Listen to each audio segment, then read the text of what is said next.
A graça do nosso Senhor Jesus Cristo, o amor de Deus, o Pai e a companhia do Espírito Santo sejam com todos nós, hoje e sempre.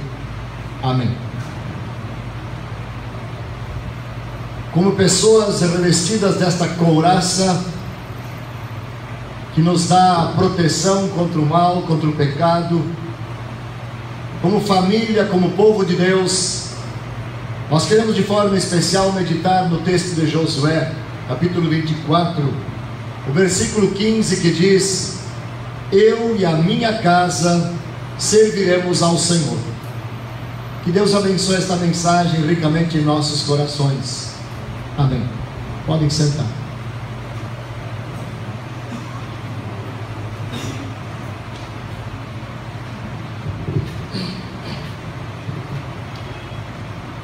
Queridos irmãos e irmãs no Senhor e Salvador Jesus,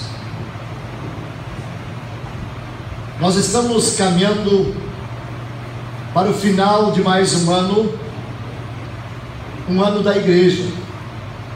Você sabe que o ano da igreja começa sempre no primeiro domingo de Advento e termina no último domingo após a Trindade ou após Pentecostes. Hoje nós estamos no penúltimo domingo antes do final do ano da igreja. Domingo que vem é o último. No dia 3 de dezembro estaremos iniciando um novo ano na igreja, que é o primeiro domingo de Advento. Nós vivemos um período, um ano muito especial na igreja luterana no mundo inteiro.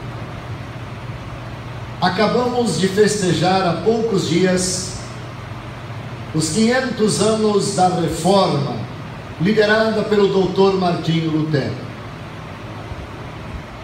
Dr. Martinho Lutero, na verdade, não queria fundar uma nova igreja.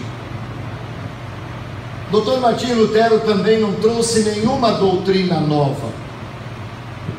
Inclusive ele dizia: não se chamem de luteranos, chamem-se de cristãos, porque a doutrina não é minha, e também não fui eu que dei a vida na cruz por alguém. O que Lutero queria era que a sua igreja reconhecesse que havia se afastado em alguns aspectos da palavra de Deus, da clara palavra de Deus, e que voltasse a praticar aquilo que diz a Bíblia Sagrada, enquanto na sua volta se pregava a salvação por meio de obras, por meio de méritos de cada um, e começou a se vender indulgências, que nada mais era do que perdão dos pecados por dinheiro. Martinho Lutero apontava para a Bíblia e dizia: não é isso que a Sagrada Escritura diz. A Bíblia diz: o justo viverá por fé. A Bíblia diz em Romanos 3:28: concluímos que o homem é justificado pela fé, independentemente das obras da lei. A Bíblia diz em Efésios 2:8 e 9: pela graça sois salvos, mediante a fé. Isso não vem de vós, é um presente, é dom de Deus, não de obras para que ninguém se glorie. E firmado nestes textos e outros mais da Bíblia, que apontavam e que apontam de forma clara, irrefutável, para a verdade de que a salvação é um presente que Deus nos deu. Deus é que amou o mundo de tal maneira que deu o seu Filho para salvar o mundo. E quando Jesus na cruz exclamou: está consumado, Ele estava dizendo: está pronto, está pleno, a salvação está conquistada. Todo aquele que crê em mim tem salvação plena, não precisa completar mais nada, basta crer, aceitar e viver nesta fé.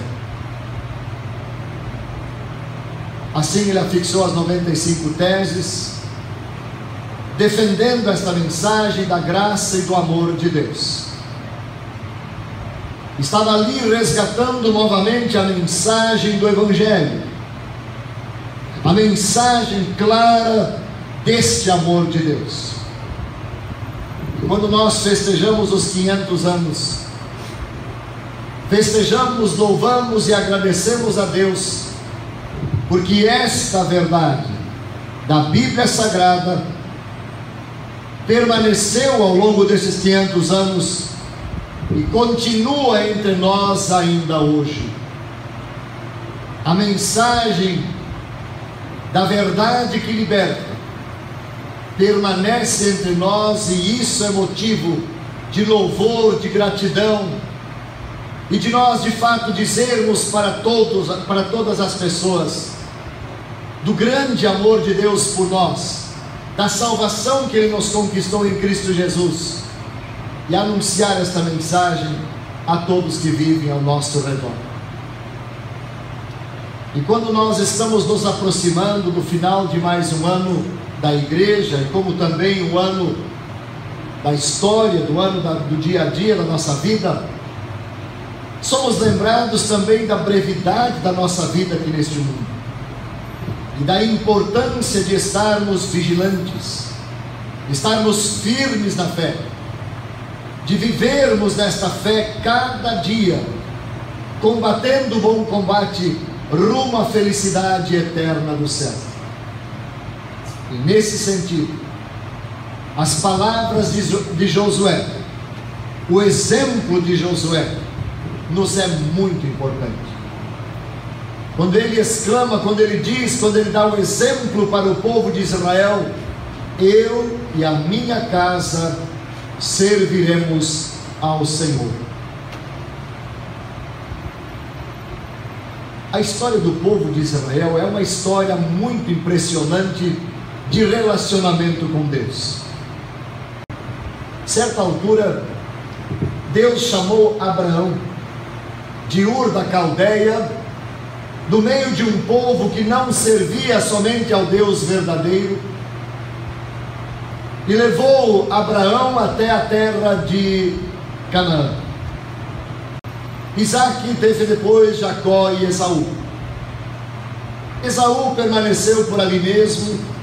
Jacó, por várias razões e por vários caminhos, acabou no Egito com a sua família. Lá no Egito, de um povo amado, querido, respeitado, passou a ser um povo odiado, desprezado, perseguido e rejeitado.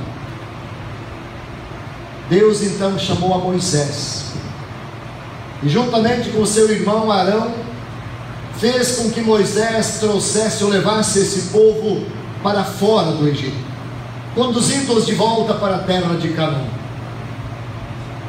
E ao longo desta sua caminhada, desta sua jornada, Deus mostra o seu poder de forma muito clara. Primeiramente, abrindo o mar vermelho diante deles, para que o povo pudesse passar. De uma rocha seca, Deus faz sair água para saciar a sede do seu povo. Durante o dia, nesta jornada, uma nuvem cobria o povo para que eles pudessem caminhar diante do sol forte e pudessem caminhar tranquilos na sombra. E esta mesma nuvem de noite trazia calor para que eles não sofressem com o frio do deserto. Quando Moisés faleceu, Josué passou a ser o líder do povo de Israel. E as manifestações da presença, do amor de Deus continuam de forma clara, evidente. O rio Jordão se abriu diante deles. As muralhas de Jericó, de uma forma inexplicável, são derrubadas, caem, para que o povo pudesse prosseguir nos seus intentos. Muitos são os milagres. Durante um dia e uma noite, o sol, a lua, as estrelas param, para que o povo de Israel pudesse realizar a sua tarefa. Milagres manifestações do poder de Deus, os inimigos fugiam, de tal forma que Josué diz: um de vocês perseguirá 1000, porque é o Senhor Todo-Poderoso, Deus, que peleja por vocês. E mesmo assim, o que nós vemos e ouvimos na história do povo de Israel é constantemente este povo se esquecendo de Deus, este povo se queixando, este povo reclamando, não reconhecendo a misericórdia, o amor, a condução de Deus em toda a sua vida e história. E mesmo então, quando Deus disciplinava esse povo com derrotas, com sofrimento, lá estava o amor de Deus se revelando, pois assim Deus queria chamar este povo de volta, chamá-los ao arrependimento, para que continuassem ou voltassem a Ele, servindo, obedecendo, sendo fiéis a Ele. Quando Josué já estava com idade bem avançada, ele reúne o povo e lembra a eles sobre tudo que Deus fizera ao longo da história, de como Deus os conduzira por todos esses caminhos, como o seu amor foi grande nesta história. E então ele diz ao povo de Israel: servi ao Senhor, temei ao Senhor e servi a Ele com fidelidade e integridade. Na história do povo de Israel, muitas vezes vemos exemplos da mesma forma se repetindo. Elias, certa ocasião, diante dos profetas de Baal, diante dos profetas de Astarote, diante do povo de Israel, quando Deus fez chover fogo do céu e queimar o holocausto que estavam fazendo, Elias disse ao povo: quanto tempo vocês vão ficar na dúvida a quem querem seguir e servir? Se o Senhor é Deus, servi-o.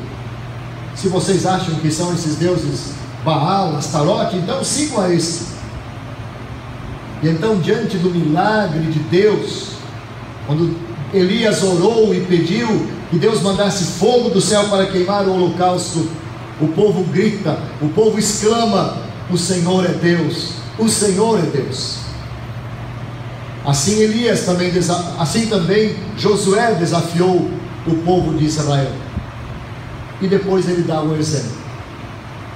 Ele diz: eu já tomei a minha decisão, eu e a minha família serviremos ao Senhor.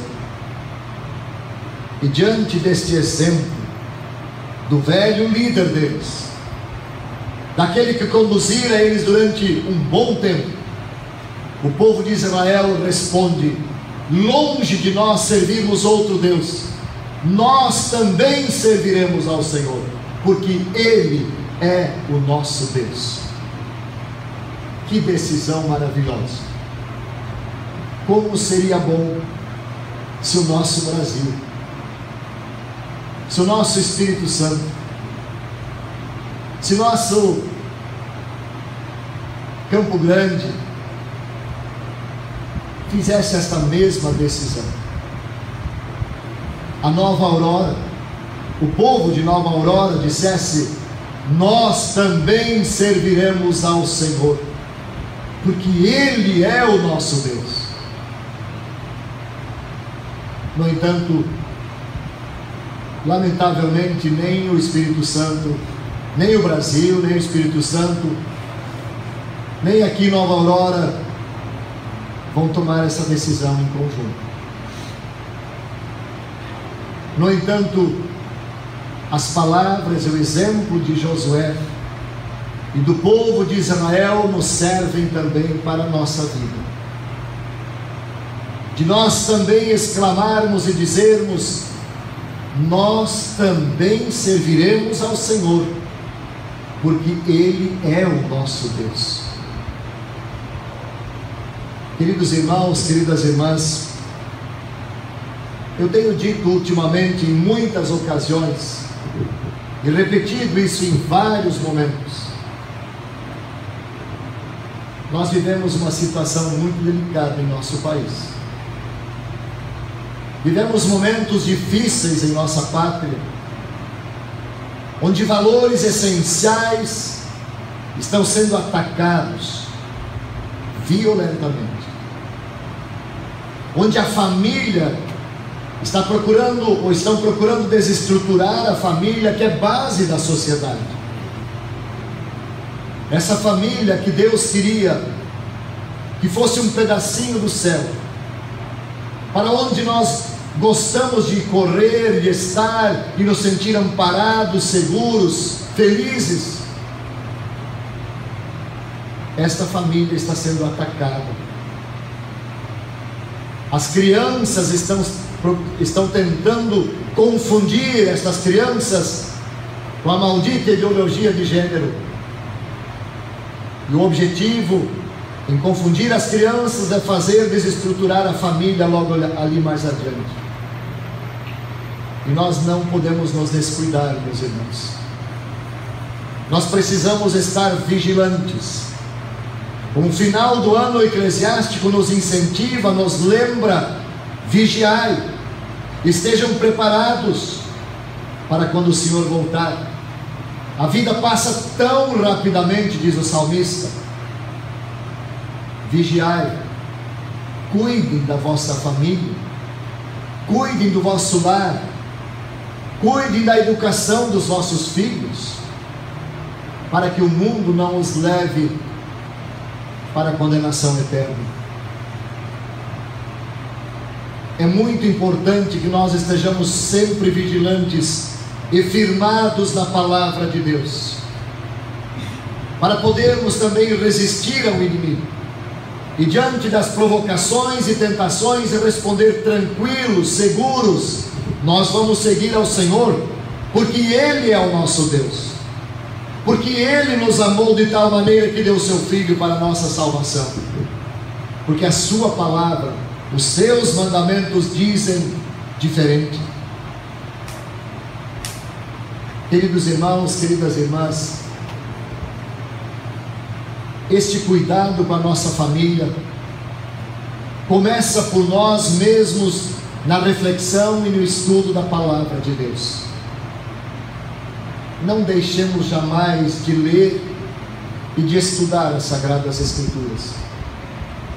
Não deixemos jamais de aproveitar as oportunidades de estar na casa de Deus, para ali receber o alimento espiritual, através da palavra e dos sacramentos, para fortalecimento de nossa fé. E então, assim como disse Deus para Moisés, e através de Moisés ao povo de Israel e a todos nós: estas palavras estejam no teu coração, para que elas estejam de fato, antes de mais nada, em meu coração. E aí disse Deus para Moisés e para nós: tu as inculcarás nos teus filhos, sim, tu as ensinarás aos teus filhos no caminho em que devem andar, e delas falarás assentado em tua mesa, e levantando e andando pelo caminho, e por onde quer que estejas. Ensinemos aos nossos filhos e cuidemos do nosso lar. Martinho Lutero disse: se os pais cristãos não cuidarem da educação cristã dos seus filhos, então o diabo se encarregará de fazê-lo a seu modo. Que assim, meus queridos irmãos, possamos continuar firme a nossa jornada por este mundo, com tantas provocações e tantas tentações, firmes e inabaláveis, e que nós e os nossos filhos possam continuar dizendo e confessando e exclamando: muito pelo contrário, nós também continuaremos servindo ao Senhor, porque Ele é o nosso Deus. E que Deus assim vos abençoe muito ricamente, que Deus assim vos faça ser um bom exemplo neste mundo, e ser testemunhas, ser luz, ser sal da terra, o bom tempero, o bom perfume de Jesus neste mundo. até o dia em que o Salvador Jesus haverá de nos convidar para estarmos com Ele na felicidade eterna do céu. Que Deus nos ajude para que nós possamos anunciar e proclamar a mensagem resgatada pelo Dr. Martinho Lutero e pelos seus companheiros de luta, a mensagem da graça e do amor de Deus. Possamos proclamar esta mensagem neste mundo a todas as pessoas, viver nesta mensagem e um dia sermos recebidos na felicidade eterna. Que Deus nos o conceda e que esta congregação seja sempre uma luz a brilhar por Cristo aqui em Nova Aurora. Amém.